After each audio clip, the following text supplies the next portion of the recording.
Hey there, Internet friends. Trevor Starkey here with another episode of Movie Monday. Today, I'm going to talk about Moulin Rouge, which I got to see in another Alamo Drafthouse movie party last week, and it was a ton of fun. I remember first seeing Moulin Rouge back with my very first girlfriend back in 2001, 2002-ish. We didn't see it in theaters, I don't think, but I remember watching it at her house. And having a grand old time with it.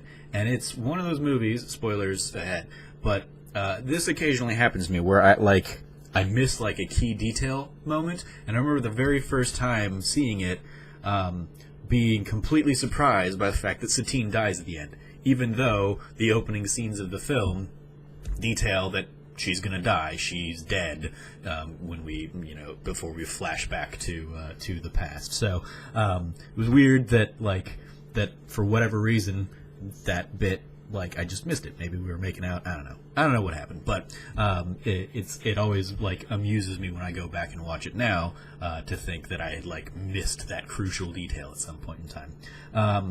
The biggest thing I noticed in this rewatch, because I probably haven't watched it in 10 years, apart from being amazed by how many of the songs I remembered, because I used to sing along to that soundtrack all the time, and do the Elephant Love medley and all that stuff. But the thing that stood out to me the most in rewatching it, especially watching it now after I've been through studying theater and stuff in college and all that, was how frenetic Baz Luhrmann's editing is in there.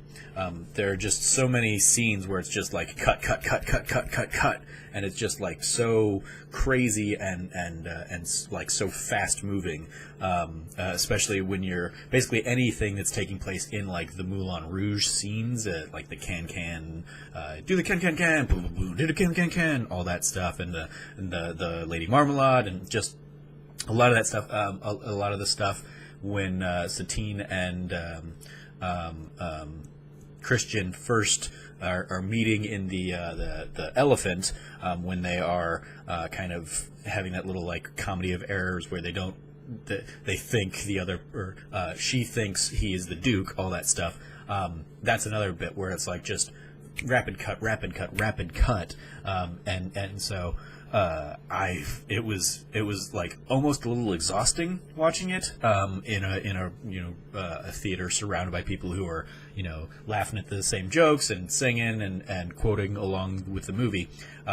That's the thing that definitely stood out to me, is just how, again, frenetic and high energy that film is. That it makes the rare moments where there is kind of a prolonged kind of shot, and by that I mean a shot that's lasting 5 seconds or something like that. There was one in particular that jumped out at me at right near the finale, when the Duke basically has called out Christian and said we're gonna do it. We're gonna end the film my way, or we're gonna end the musical my way, the show my way, without the lover's secret song. There's a scene there where actually I guess it probably is during the finale, but Ziegler or Ziegler, I don't remember, basically says she's mine, and puts his arms around Satine, and it's just a long zoomed out shot. And it's not there's nothing really momentous about the shot. It's not kind of extravagant. So it's weird when you have a shot like that juxtaposed against all of the chaos of the rest of the film. Great performance from Ewan McGregor. Jim Broadbent is a ton of fun as Ziegler. Nicole Kidman, I feel I remember liking her and Satine more when I watched it when I was younger. Maybe it's just because I'm I don't know. I'm right now. I'm in that Christian I've been scorned moment in that film. So there's definitely a sense of I'm probably projecting onto Satine or something in watching it this time, that I just wasn't as engaged in her character, wasn't as connected to Satine and her journey. Also because I have little to no interest in doing theater myself anymore, the idea of, aspiring to be an actor like Satine isn't as resonant as it once was for me. They do a great job, kind of course, with their song selection and the mashup of like the modern era songs in the context of 1900s Paris. And the overarching theme of the film, in terms of course, the context, is the only thing you'll ever learn is just to love and be loved in return. That's certainly prevalent and a lovely little message throughout there.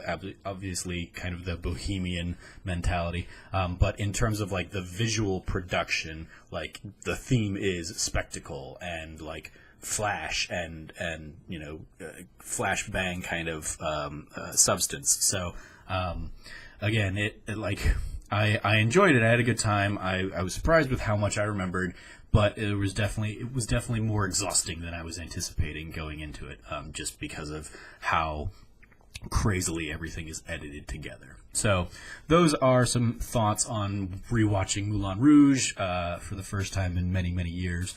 Let me know what you think about the film in the comments below.